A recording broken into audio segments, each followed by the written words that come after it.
IRS penalty abatement. What is it and how do you get it? Well, IRS penalty abatement is something that needs to be looked at in just about every case, in every IRS problem resolution case, unless, of course, you're going to resolve the case either through full payment, in which case, apparently, if you think about it, full payment, you might still want to do penalty abatement. Bankruptcy, so if you're going to discharge the entire liability, including the penalties, then penalty abatement probably doesn't make a whole lot of sense. So you probably wouldn't want to bother with it then. The third option in which penalty abatement would not be appropriate would be when you're going to settle the entire case through an accepted offer and compromise. Otherwise, penalty abatement is a viable option probably for just about every IRS problem resolution case. So if you're going to enter into an installment agreement where you're going to make monthly payments or periodic payments, or you're going to be in hardship status in which the IRS indicates that they're not going to be seeking collection from you, but that interest and penalties will continue to accrue, it might be smart to go ahead and request a penalty abatement. And again, like I iterated it a minute ago, if you're going to pay in full, it might still make sense to request penalty abatement. Now, penalties can be used for both personal and payroll taxes. The criteria for penalties to be abated is the reasonable cause standard. Now, what does reasonable cause mean? It means that despite the fact that the taxpayer exercised ordinary business care and prudence, that something unforeseen occurred and therefore caused the failure to file or the failure to pay the tax to occur. And so that's you have to offer some reasonable explanation that or why the penalties shouldn't be paid and why they should be abated. You have to offer a reasonable explanation for why the taxes weren't filed and or weren't paid on time.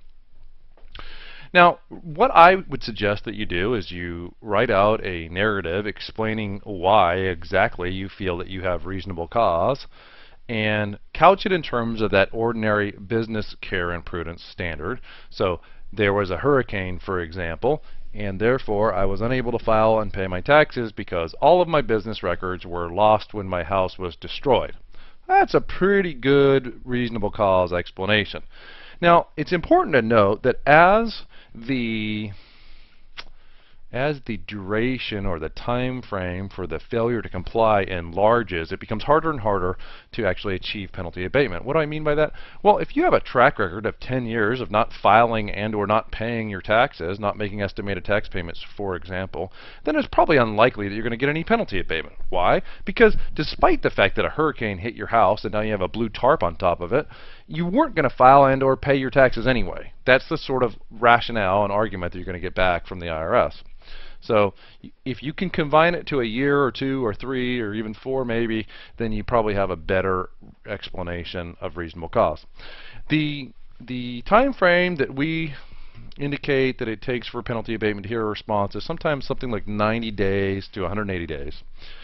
Oftentimes you will receive a letter back from the IRS which indicates that you must full pay the taxes before they will consider your abatement request, and they indicate that that's what the law says. Well, that's incorrect.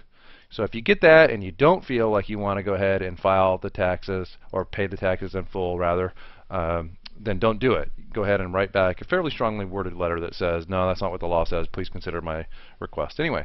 Because of course if you're in an installment agreement or something and you're paying it out over a period of many years, it's going to take many years for the taxes to be paid before they will consider your penalty abatement request. In my opinion, the older and the more stale that your request gets, then the less likely it is they're actually going to accept it.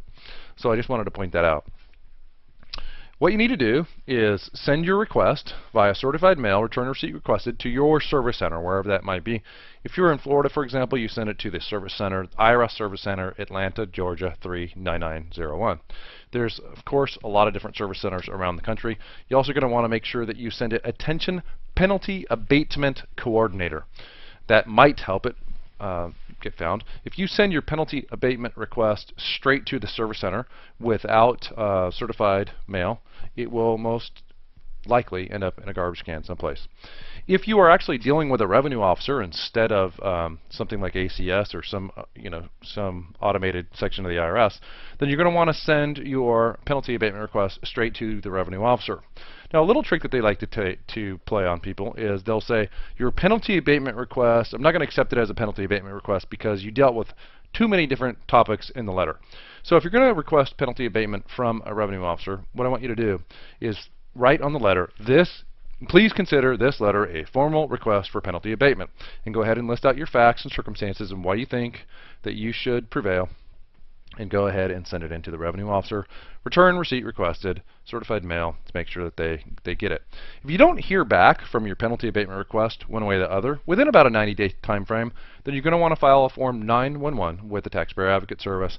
And in that 911, you're going to want to just complain solely on the fact that your penalty abatement request has been delayed and that you want them to hunt it down and help you get a resolution on that.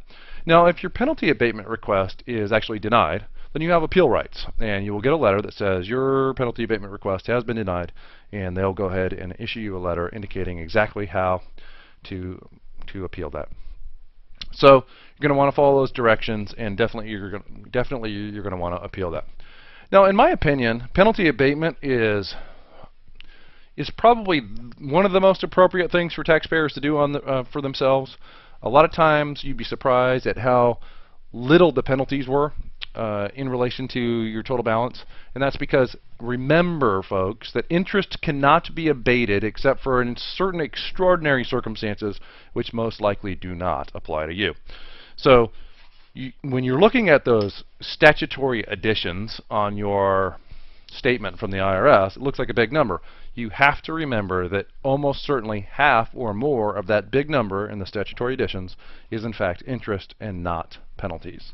So remember that penalties can be abated. You need to have a reasonable cause. I didn't have the money is not reasonable cause. Let me give you a couple examples real quick before we sign off. Examples of reasonable cause would be a hurricane hit my house. There was someone in my immediate family who had a terminal illness. I was an alcoholic, or I was in treatment for drug abuse, or something along those lines.